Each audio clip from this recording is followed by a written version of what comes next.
नमस्कार साथियों, आप सबका पुनः स्वागत है श्रद्धा एस्ट्रो ज्योतिष में। आज हम लोग कवर करने वाले हैं वृश्चिक लगन की कुंडली में यदि राहु द्वितीय भाव में बैठे हैं तो क्या फल है। हम ये भी कह सकते हैं वृश्चिक लगन की कुंडली में धनु राशि का राहु। तो आइए शुरुआत करते हैं आज की क्लास का। लग्न या प्रथम भाव से गिनेंगे एंटी क्लॉकवाइज तो ये आता है दूसरा भाव। दूसरा भाव हमारे कुटुंब की बात करता है, हमारे स्नेही जन, हमारे नात रिश्तेदार किस प्रकार से हमें मिलते हैं, ये सब यहाँ से देखा जाता है। अभी यहाँ धनु राशि का राहु बैठा है। धनु राशि एक क्षत्रिय राशि है, एग्रेसिव राशि मानी जाती है बृहस्पति की, और सही को सही गलत को गलत कहने का मादा रखती है, लेकिन ये कभी भी झगड़े की बात नहीं करती है धनु राशि। अब धनु राशि में राहु का द्वंद्व है, झगड़ा है, तो अगर अकेला वृश्चिक धनु का नंबर होता तो धनु आपके रिश्तेदार में ऐसी इमेज पेश करता कि सभी लोग नियमों पर चलने वाले, ज्ञान का आदर करने वाले, लेकिन राहु ने बैठकर एक प्रकार का द्वंद्व पैदा कर दिया। क्लियर हो गया? तो कुल मिला के इसने हमारे दूसरे भाव को कमज़ोर किया है, राशि को भी कमज़ोर किया, खुद भी कोई ज़्यादा अच्छे मूड में नहीं बैठा है। दूसरे भाव जैसे भाव के प्रोफाइल में बिल्कुल भी मैच नहीं करता है राहु का। तो राहु यहाँ पर बैठकर आपके नात रिश्तेदार, कुटुंबियों, उनको एक प्रकार से लिमिट कर देता है, बांध देता है, ज़्यादा विस्तारित नहीं होने देता है। और कुटुंब में जब बैठते हैं तो एक प्रकार का वैमनस्य झलकता है, सबके दिल में प्रेम की भावना नहीं दिखाई देती है। ध्यान रखिएगा, राहु एक प्रकार की डिप्लोमेसी का इस्तेमाल करता है, लेकिन जब अगर वो डिप्लोमेसी कहीं पॉजिटिवली दिखाई देती है, किसी राशि का सपोर्ट करती दिखाई देती है, तो फिर वो अच्छा फल दे। जैसे वृषभ राशि में राहु एक प्रकार से एक अच्छा फल देता है। आपके जो चाहने वाले होंगे उनमें शुक्र की तरह 2 नंबर का प्रेम भी आ जाता है, और राहु का एक प्रकार का पाश्चात्य या टेक्निकल ज्ञान भी आ जाता है, गैजेट्स, दिखावा करने वाले, लेकिन वो कभी भी सेपरेशन पर नहीं जाएंगे। अभी क्या है, यहाँ पर धनु राशि और राहु की तनातनी रहती है, डिस्टर्बेंस तो रहेगी। अब इसमें थोड़ा सा पॉजिटिव एंगल क्या हो सकता है कि बृहस्पति बहुत मजबूत अवस्था में भाग्य स्थान में बैठ गया है। तो इस कंडीशन में क्या है, हमारे इस चीज को फिर एकदम बदल देगा वो, यानी रियल प्रेम तो नहीं है, लेकिन उस दिखावे को भी फिर हम पसंद करने लग जाते हैं, क्योंकि इस राशि का जो लॉर्ड है वो बहुत ज़्यादा बली हो गया है। याद रखिए, कहीं भी हम रहते हैं, जिस हाउस में हाउस लॉर्ड का स्टेटस बहुत कमज़ोर है, तो हमें भी उस लो स्टेटस का सामना उठाना पड़ सकता है हर चीज़ को लेकर, चाहे वो रिपेयर वर्क हो, हाउस की कुछ भी।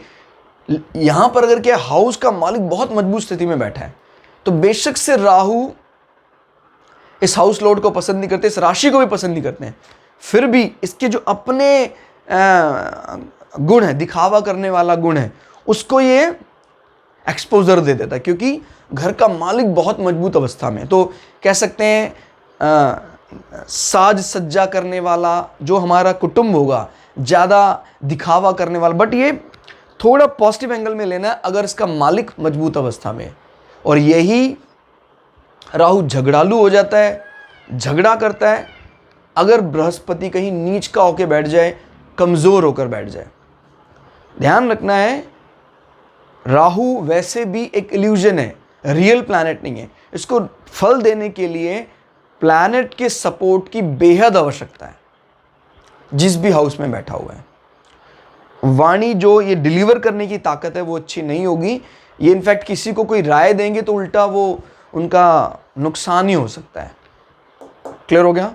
और हालांकि इसके लिए हम और भी कई भाव देखते हैं। भाई, तीसरे भाव से हम फॉर्मल एजुकेशन या फॉर्मल कम्युनिकेशन को देखते हैं, नवम भाव से हम धर्म की जानकार की बात करते हैं, लेकिन जो डिलीवर करने की ताकत है, लोगों को एग्री करने की ताकत है, वो अध्यात्म की दृष्टि से दूसरे भाव में रिजर्व्ड है उसकी ताकत। क्लियर? अब हम यहां से राहु की दृष्टि की बात कर लेते हैं। 1 2 3 4 5 राहु एक अग्नि तत्व राशि में बैठे हैं और दूसरी अग्नि तत्व राशि को डिस्टर्ब कर रहे हैं। मेष राशि से राहु की अच्छी तनातनी है, तो ये क्रोध आपके लिए भारी कष्ट उत्पन्न कर सकता है, बड़ा कष्ट पैदा कर सकता है।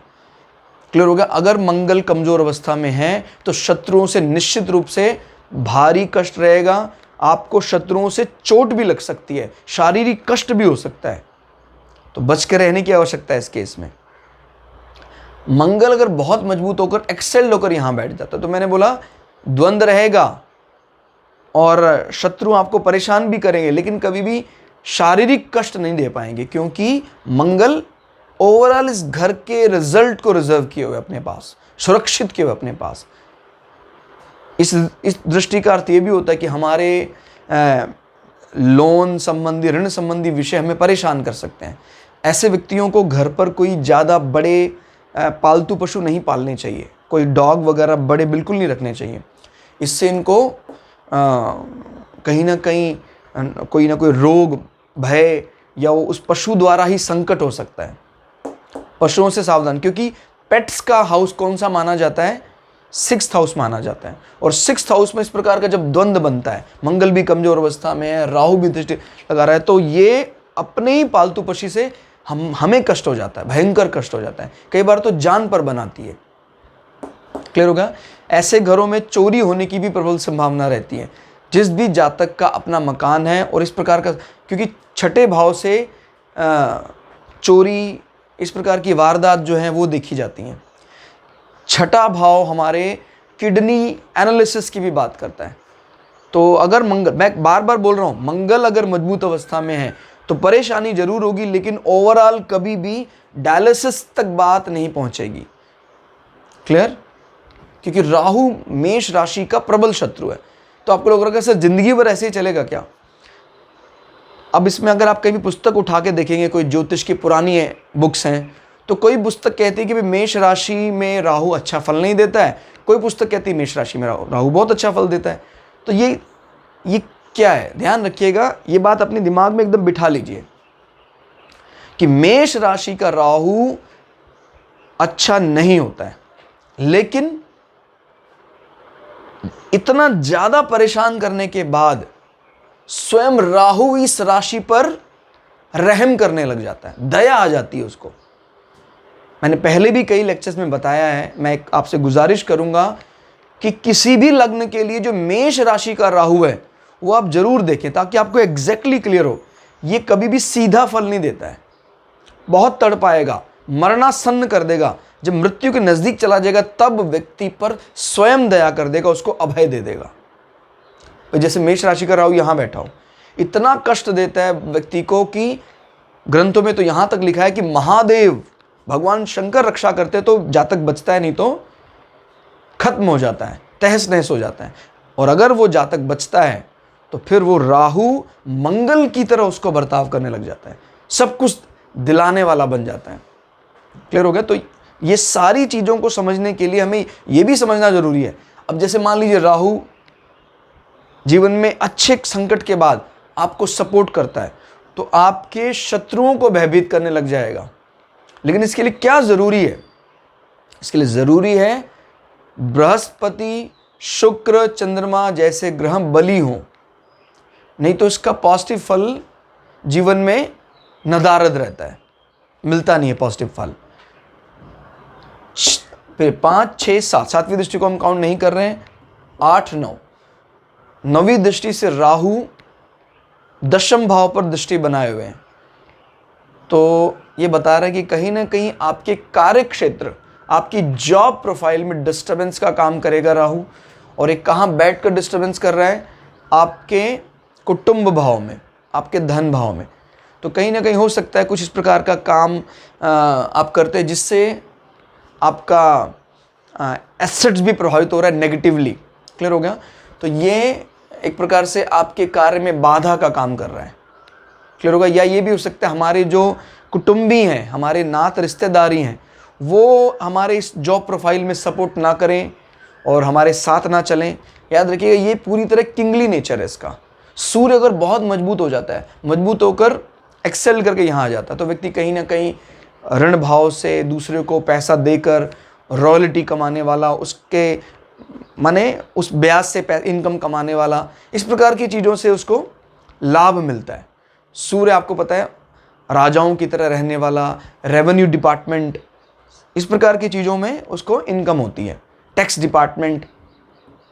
अभी राहु की दृष्टि अगर मंगल उच्च का हो जाता है तो परेशान जरूर करेगी, लेकिन इसके प्रभाव को पूरी तरह से शून्य कर देना वो उसके लिए संभव नहीं हो पाएगा। याद रखिएगा, सूर्य अगर कमज़ोर है तो फिर राहु की दृष्टि काफ़ी ज़्यादा भयावह काम कर सकती है। आपका घुटने को भी डिस्टर्ब कर सकता है, घुटने का ऑपरेशन करवाना पड़ सकता है, क्योंकि दशम भाव से घुटनों की बात होती है। क्लियर हो गया? हमारी सरकार से अनबन हो सकती है, किसी विषय को लेकर तनातनी चल सकती है, क्योंकि जो भी एडमिनिस्ट्रेटिव का या गवर्नमेंट का आपको सपोर्ट है वो 10th हाउस से देखा जाता है। आपका यहाँ 5 नंबर तो बहुत अच्छा है, लेकिन 5 नंबर का स्वामी तो डिस्टर्ब हो गया, इसीलिए फिर वो एक अच्छा जॉब प्रोफाइल भी नहीं स्टेबल कर पाएगा। तो कुल मिला के राहु की द्वितीय भाव में इस राशि में सेटिंग ज़्यादा अच्छी नहीं मानी जाती है। क्लास आपको कैसी लगी कमेंट करके जरूर बताइएगा। मिलते हैं अगली क्लास में, तब तक के लिए जय श्री भगु पराशरा, जय श्री शुक्राचार्य, नमस्कार।